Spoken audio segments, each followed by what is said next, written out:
ಭೂಮಿಗೆ ಮರಳಿದ್ದಾರೆ ಆರ್ಟೆಮಿಸ್ 2 ಗಗನಯಾತ್ರಿಗಳ ತಂಡ. 5 ದಶಕಗಳ ಬಳಿಕ ಚಂದ್ರಯಾನ ಕೈಗೊಂಡಿದ್ದಂತಹ ತಂಡ ಇದು ಭೂಮಿಗೆ ಸುರಕ್ಷಿತವಾಗಿ ಮರಳಿದೆ.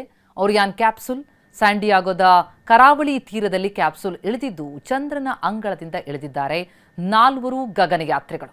5 ದಶಕಗಳ ಬಳಿಕ ಚಂದ್ರನ ಹತ್ತಿರಕ್ಕೆ ಹೋದಂತಹ ಈ ಗಗನಯಾತ್ರಿಗಳು ಅಲ್ಲಿ ಒಂದು ಸುತ್ತು ಹಾಕಿ ಒಂದಿಷ್ಟು ಪರಿಶೀಲನೆಯನ್ನು ಮಾಡಿ ಮುಂದಿನ ದಿನಗಳಲ್ಲಿ ಚಂದ್ರನ ಅಂಗಳಕ್ಕೆ ಇಳಿಯುವಂತಹ ಒಂದು ಯೋಜನೆಗೆ ಪೂರಕವಾಗಿ ಸಾಕಷ್ಟು ಅಧ್ಯಯನವನ್ನು ಮಾಡಿ ಬಂದಿದ್ದಾರೆ.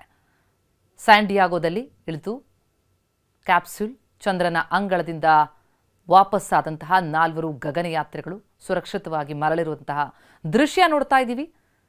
ನಾಸಾದಿಂದ ತೆರಳಿದಂತಹ ತಂಡ ಇದು ಭೂಮಿಗೆ ಸುರಕ್ಷಿತವಾಗಿ ಮರಳಿದೆ.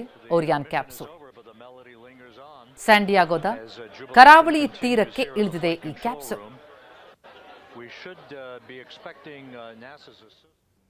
ಭೂಮಿಗೆ ಮರಳಿದ್ದಾರೆ ಆರ್ಟೆಮಿಸ್ 2 ಗಗನಯಾತ್ರಿಗಳ ತಂಡ. 5 ದಶಕಗಳ ಬಳಿಕ ಚಂದ್ರಯಾನ ಕೈಗೊಂಡಿದ್ದಂತಹ ತಂಡ ಇದು ಭೂಮಿಗೆ ಸುರಕ್ಷಿತವಾಗಿ ಮರಳಿದೆ.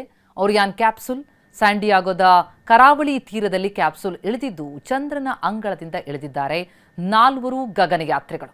5 ದಶಕಗಳ ಬಳಿಕ ಚಂದ್ರನ ಹತ್ತಿರಕ್ಕೆ ಹೋದಂತಹ ಈ ಗಗನಯಾತ್ರಿಗಳು ಅಲ್ಲಿ ಒಂದು ಸುತ್ತು ಹಾಕಿ ಒಂದಿಷ್ಟು ಪರಿಶೀಲನೆಯನ್ನು ಮಾಡಿ ಮುಂದಿನ ದಿನಗಳಲ್ಲಿ ಚಂದ್ರನ ಅಂಗಳಕ್ಕೆ ಇಳಿಯುವಂತಹ ಒಂದು ಯೋಜನೆಗೆ ಪೂರಕವಾಗಿ ಸಾಕಷ್ಟು ಅಧ್ಯಯನವನ್ನು ಮಾಡಿ ಬಂದಿದ್ದಾರೆ. ಸ್ಯಾಂಡಿಯಾಗೋದಲ್ಲಿ ಇಳಿದು ಕ್ಯಾಪ್ಸೂಲ್ ಚಂದ್ರನ ಅಂಗಳದಿಂದ ವಾಪಸ್ಸಾದಂತಹ 4 ಗಗನಯಾತ್ರಿಗಳು ಸುರಕ್ಷಿತವಾಗಿ ಮರಳಿರುವಂತಹ ದೃಶ್ಯ ನೋಡ್ತಾ ಇದ್ದೀವಿ. ನಾಸಾದಿಂದ ತೆರಳಿದಂತಹ ತಂಡ ಇದು ಭೂಮಿಗೆ ಸುರಕ್ಷಿತವಾಗಿ ಮರಳಿದೆ.